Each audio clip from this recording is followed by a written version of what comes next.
Hey, what's up guys? This is Parts TV again. For today's video guys ay tuturuan ko kayo kung paano mahanap yung mga titles ng inyong mga hinahanap na background music.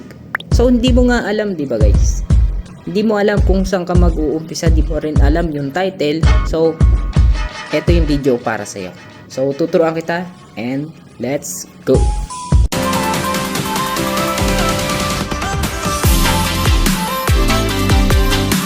Here we go again in the video guys. So guys, for today's video ay tuturuan ko kayo kung paano mag-download ng sarili ninyong background music kung hindi nyo alam yung mga sound effects titles at background music titles. So guys, ito po yung video para sa iyo. So yun guys, ito po yung mga kailangan natin guys. Para sa akin lang to kasi nagbablog ako guys. Sa inyo, manood lang kayo then chill. So yun to guys, yung ating isang phone para pang-play ng background music. At ito naman yung ating phone pan-download ng application. So uno muna guys, i-download lang natin to si Music Recognition Find Songs. So yan po, search lang natin. Then ito guys, download lang natin. Tapos guys, pag na-download na natin tong ating application na to guys, is open lang natin. So guys, reminder lang guys ang dami pong ads nitong ating music recognition. So yun guys So guys, tinest ko muna siya bago natin i-vlog. So ang accurate lang niya guys is 80 to 90% yung accurate ng application na to guys, kasi minsan palpak siya, hindi talaga siya nakaka-search ng okay, pero mapwede nang pagtiyagaan sa mga hindi talaga alam natin na title. Kung napanood mo lang yung sa vlogger na yun, gusto mo alamin yung title, so hindi mo alam kung anong title, hindi mo rin alam yung pwedeng pag-searchan. So ito yung bagay na magagamit natin, itong application na to. So ito guys yung ating pang-play. Tapos, pindutin lang natin tong tap recognize. Yung music logo guys tatap lang natin. Tap lang natin, then play natin to.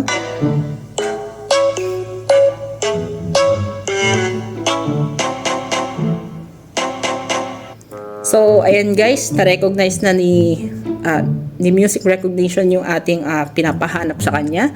So sound lang po yung papadinig natin. Kunwari is nadinig na natin yun sa ibang vlogger at gusto natin malaman yung title. So intriga ka kasi hindi mo alam yung title, di ba? So ayun nga guys. So play lang natin kung tama ba yung nahanap natin, kasi minsan check nyo rin guys kung tama yung nasa search niya or hindi. So yun po guys.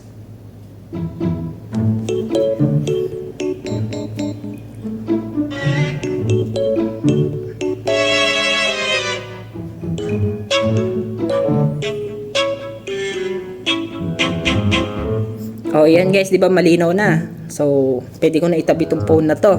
So, galing pong YouTube yung sinearch kong ito. So, yan guys, galing pong YouTube yan guys. Kung gusto natin malaman yung ibang mga tawag dito, titles ng mga background music, or basta ipapadinig lang natin sa application na to yung kanyang sounds. Pero pag may remix guys, iwasan po natin yung mga remix guys, kasi pag may remix, nahihirapan yung application natin. So reminder lang, 80 to 90% accurate po tong ating application na to. So libre lang naman to, pwede natin gamitin as a vlogger katulad ko. So nahihirapan din ako maghanap ng mga titles, then background music na mga titles din. So kung sa mga magtatanong naman guys, kung makaka-copyright ba tayo dyan guys, so guys, sa mga nag-aado dyan ng copyright pala guys, so check muna natin yung video guys, kasi search naman natin yung title sa YouTube, tapos pwede natin i-download, di ba yun? Check muna natin kung free to use ba yun or hindi. So kung may Creative Commons, lagyan natin ng tamang tawag dito, tamang credits dun sa owner. So kailangan natin i-copy yung kanyang link or ilagay natin yung pinagkunan natin ng source. So yun po yung tamang paglalagay ng credits dun sa owner.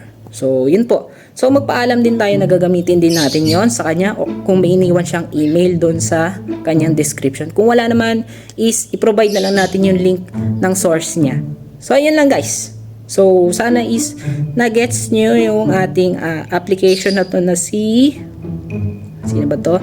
Music Recognition Find Songs. Songs, and marami guys depende. Songs, tinry ko sa kanya guys yung tawag dito guys, tinry ko sa kanya yung mga sound effects. Medyo hirap siya guys sa sound effects. Konti lang yung nade-detect niya. To be honest lang guys para hindi kayo umasa. Ang mahanap lang niya is background music guys.